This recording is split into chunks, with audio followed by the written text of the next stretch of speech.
especial a quienes van a ver este video acerca de un pequeño pensamiento de el compromiso del apóstol Pablo ante esta maravilla de responsabilidad que tenemos todos los cristianos de poder predicar la palabra del Señor. Mi nombre es Luis Lascano y pertenezco a la Iglesia Alianza, a la Alianza Extramisionera de la ciudad de Castro, ubicada aquí en Chiloé. Yo quisiera leer un texto que me maravilla de estas cartas tremendas de Pablo, que está en Romanos capítulo 1, cuando él dice: a griegos y a no griegos, a sabios y a no sabios soy deudor. Así que en cuanto a mí, pronto estoy a anunciar el Evangelio también a vosotros que estáis en Roma, porque no me avergüenzo del Evangelio, porque es poder de Dios, para salvación a todo aquel que cree, al judío primeramente y también al griego. Porque en el Evangelio la justicia de Dios se revela por fe para fe, como está escrito, más el justo por la fe vivirá. Creo que una de las tareas de la iglesia, de las tantas tareas, y personalmente el cristiano, es el poder hablar del Evangelio de Cristo.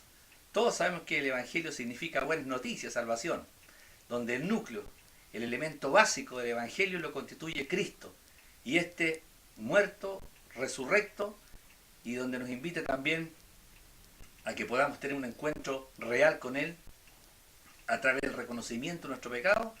Y no cabe duda que esos son los elementos más básicos que conlleva el Evangelio y que tienen que ver también con el arrepentimiento del hombre ante este mensaje maravilloso y poderoso al cual Dios nos invita.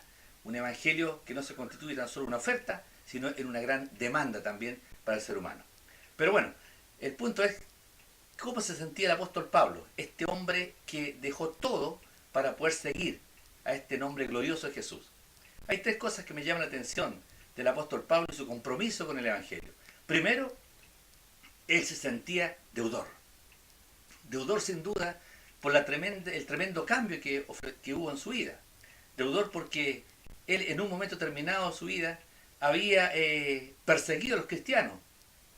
Había sido un hombre muy letrado, eminentemente religioso, seguidor de una secta, pero tuvo un encuentro glorioso con Jesús, con ese Cristo, que es perfecto Dios y perfecto hombre.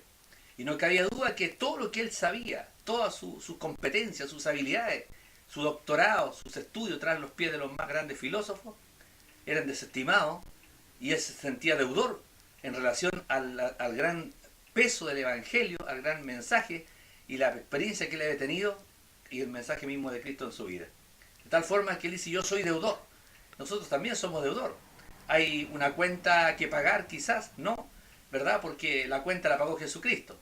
Pero sí tenemos un compromiso.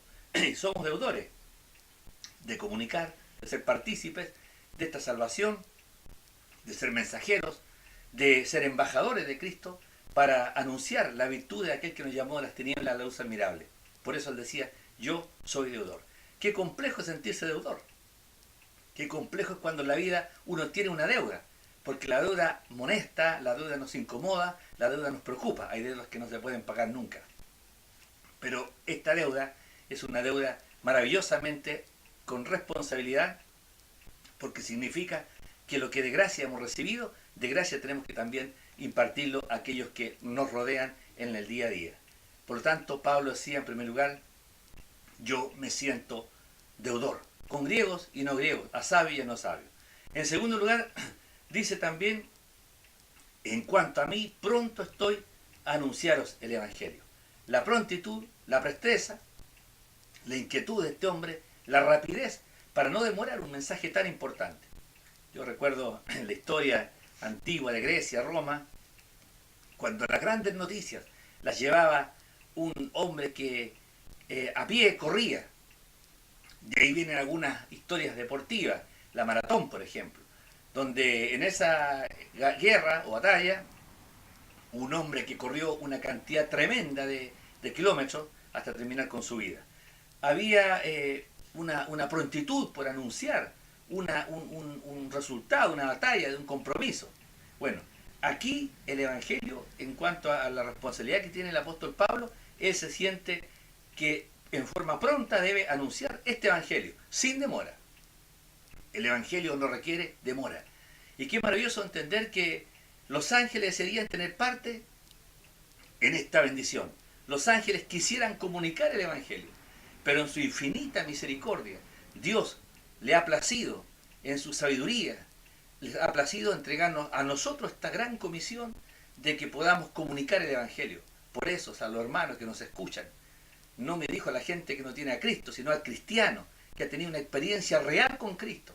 Estamos maravillosamente culminados a compartir las buenas noticias, pronto a anunciar el Evangelio, antes que las almas partan a la eternidad y enfrenten el juicio y no hayan tenido la oportunidad, porque nosotros, ¿no es cierto?, no se la dimos, de haber conversado con el Evangelio. Por eso que Pablo aprovechó muy bien. Y él decía, pronto estoy a anunciar el Evangelio. Y finalmente, en tercer lugar, dice él también, porque no me avergüenzo del Evangelio, porque es poder de Dios. Poder dinamita el Evangelio. Él no se avergonzaba del Evangelio, porque el Evangelio venía del cielo. El Evangelio no es un constructo teórico ideado por los hombres, sino que el Evangelio proviene de Dios. El autor es Dios. No es una religión en particular, no es un credo, no es una filosofía, no es un movimiento político, no es un paradigma, no tiene que ver con asunto ético-humanista. El Evangelio tiene una base, y esa base es Dios, esa base del cielo, y se concreta en un sujeto, que no tan solo es hombre, que toma el cuerpo de hombre, sino que es Dios y hombre. Y como bien dice Pablo en su carta a Efesios, en él habita, en Colosenses, en él habita corporalmente toda la plenitud de la divinidad. Jesús es perfecto Dios y es perfecto hombre. Es el Dios invisible que se hace visible, se encarna, se pone ropaje de carne, se viste de carne para, ¿no es cierto?, anunciar y pasar por esta obra magnífica de sacrificio en beneficio nuestro. Por lo tanto, Pablo no se avergonzaba del Evangelio.